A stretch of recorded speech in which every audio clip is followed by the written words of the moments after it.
So this is my thesis defense, and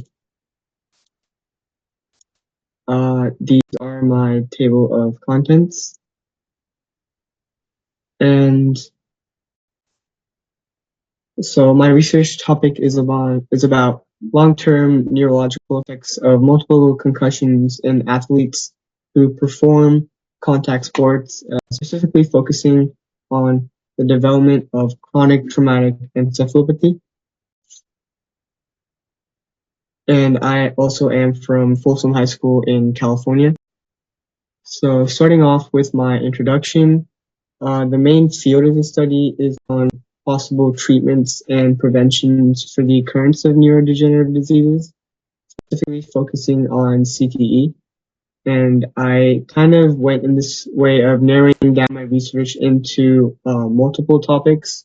I focused in on improved player safety equipment rules, and also other factors like genetic influence, environmental factors, protein biomarkers, and accurate cognitive or radiological assessments as well.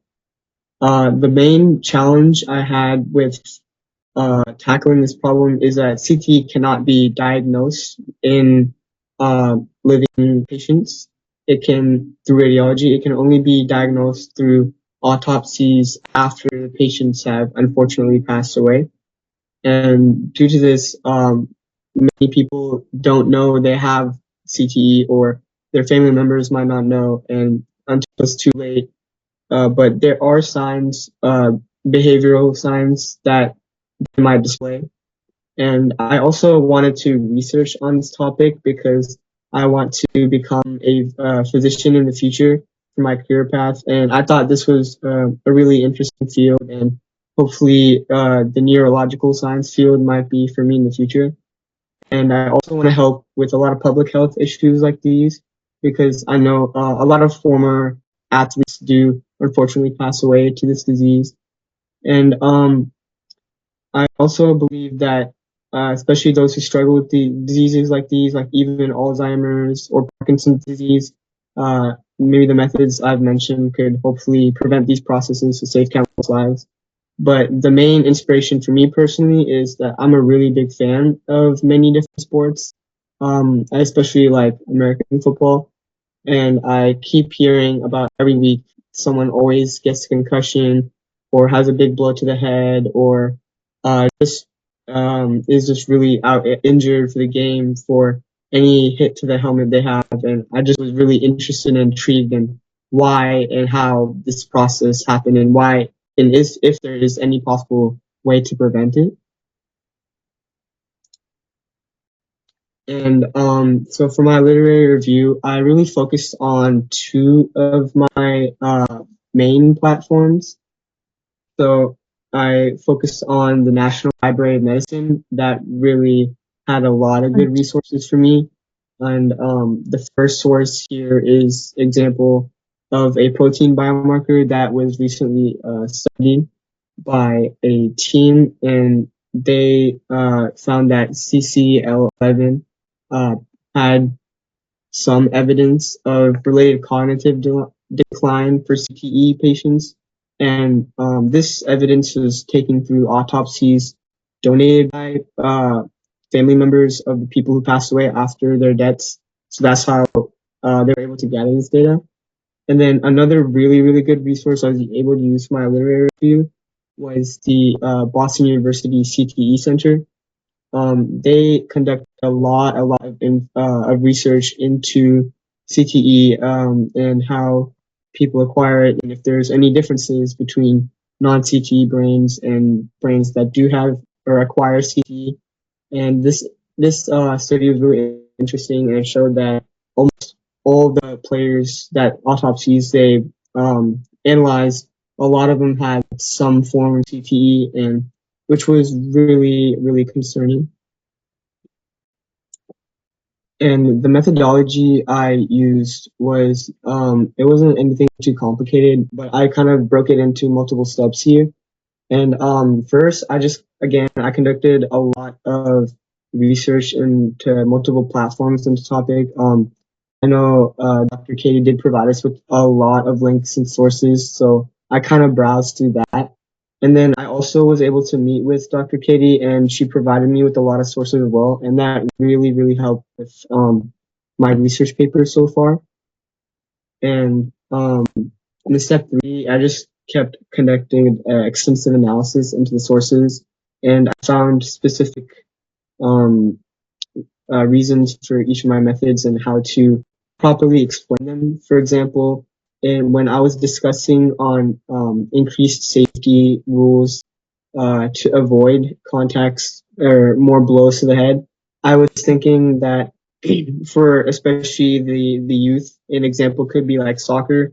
I think headers, when people hit the ball with their head, could definitely be avoided, especially in the younger years when the kids' brains are developing into when they're growing into teenagers and stuff like that. It can definitely be avoided. And I think what really helped take my paper take off was really honing in on American football, especially the NFL, because most of the research on CTE across the globe is pretty much conducted on football because it is probably the most physical contact related sport out there. So obviously concerning safety and other health risks, there is going to be a lot of research on it. And again, I used the National Library of Medicine mainly, and I just broke the data into subgroups. And for my results, I again breaking it into separate categories in the genetic field. I did find 2 alleles that had research conducted on them. These were the APOE4 allele and the I believe the MTMO allele.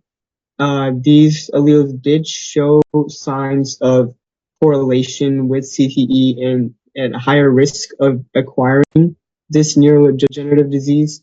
However, there wasn't enough research that convinced me that it was solid proof, but I definitely think it was a good step in the future that maybe could be explored for sure. And in the environmental factors, there's the common suspects like air pollutants, maybe not enough dietary nutrition, and there could also be heavy metal pollution in the surrounding environment of players or athletes, or maybe just even regular people that experience traumatic brain injuries that might increase the risk of more fundamental brain damage they acquire.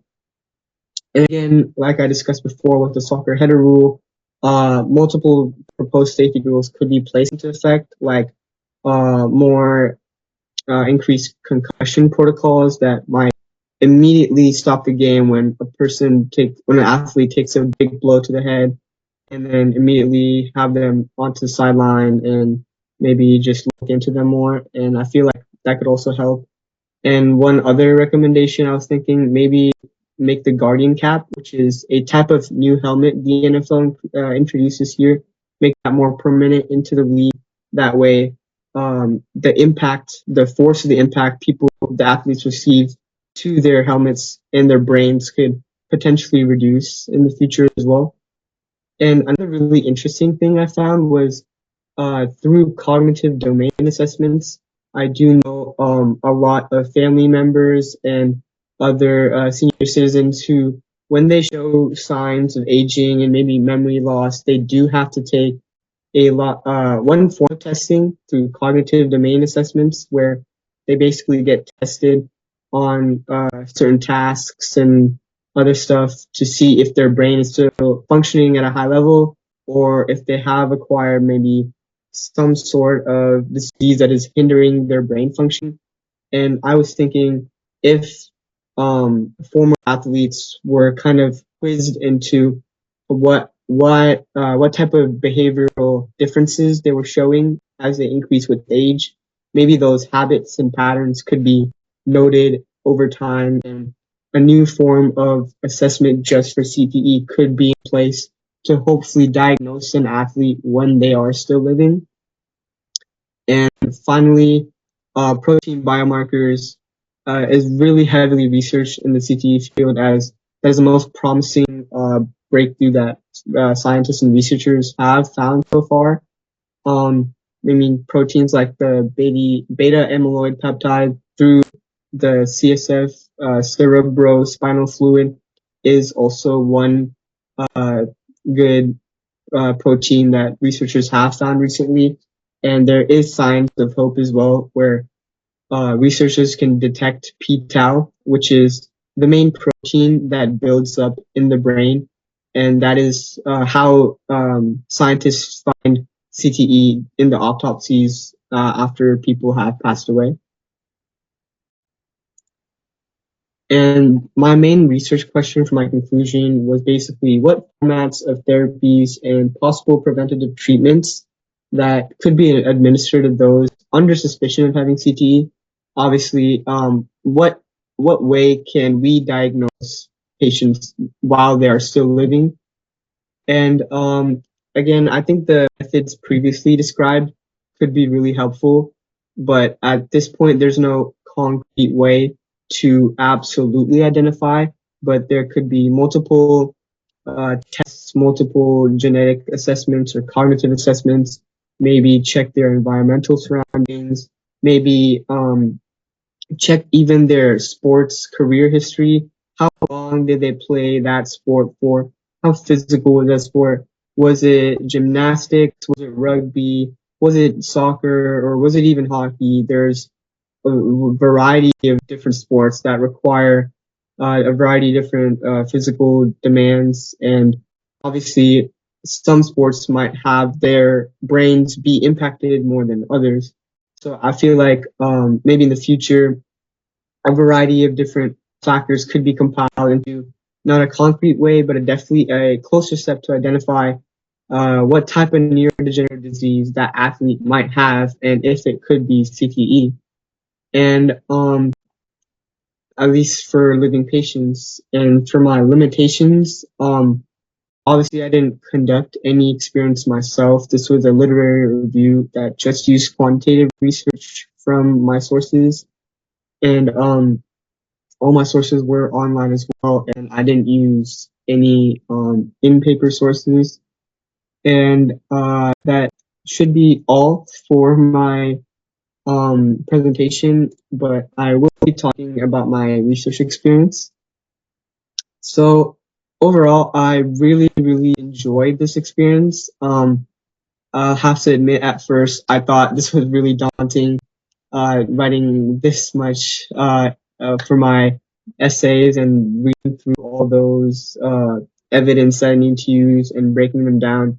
It just felt like I wasn't going to get this done, even if I had the whole summer to do. But I really, really appreciated the help Dr. Katie and Professor Virgil gave to me in both writing the format of the essay and sort of guiding me on what exactly to write and how to start my essay and what to focus on, and especially what direction to take my paper in. I was definitely lost on that for a solid month at least, and I was thankfully able to get out of that rut, out of that dark spot. And especially for Professor Virgil, she really helped me with the credits and making sure I don't plagiarize and making sure I properly cite my sources. That was a really, really big thing for me that I was able to get in clearly last minute, and I was able to publish my paper in the end. And I just honestly had an awesome time with Gift to Gabber. And I also have to shout out Coach Joe for making this all possible as well. Thank you for listening to my presentation. Yeah, you can stop presenting. Yeah, one more. I mean to say stop sharing. Yeah. So great job, Sachet, and thanks for sharing the reality behind writing the research, right? It's a struggle. It is a struggle for a teenager to do that. And this program is intense. So congratulations and a big round of applause for everybody who showed up today. Okay. So wonderful presentation, Sachet, about CTE and everything. I want you to continue further. This is the beginning. It's not a very perfect program, but we got there. But I want you to take this research and go next, like use real sources, make an impact, right? So that's how Shreya Singh, who was our student, she took her research, went to MIT's biomed internship, and landed in Stanford. You get it? So it's a start, and it's a great start, in my opinion, seeing how much work you've put in. So keep up the good work. We should take it into activism and into a passion project that we want to do next. Okay? Question from Professor Kate. Okay. Oh, you're on mute, Dr. Kate. Nobody said I was the technology expert here. Anyhow, this was not your original topic. I know that. I don't even remember what it was. But when you honed in on the CTE, you really did. My question was going to be, do you think at some point we may find some good biomarkers that will allow us to diagnose CTE without and the diagnosis come before the autopsy? Yeah, I definitely think we will, especially seeing, like, I was also reading into Alzheimer's and Parkinson's and how researchers made huge advancements, especially over the late 1980s. So I feel like since CTE is more of a newly studied topic, only ranging from about the 2000s, I feel like give or take about 10 to 20 more years, and we should make huge advancements in at least finding one or two proteins for that. Yeah. Did you ever watch the movie Concussion? Yeah, I was able to watch like about 20 minutes of it, and then I wasn't able to finish it though. Yeah. Okay, finish watching. It's a good movie.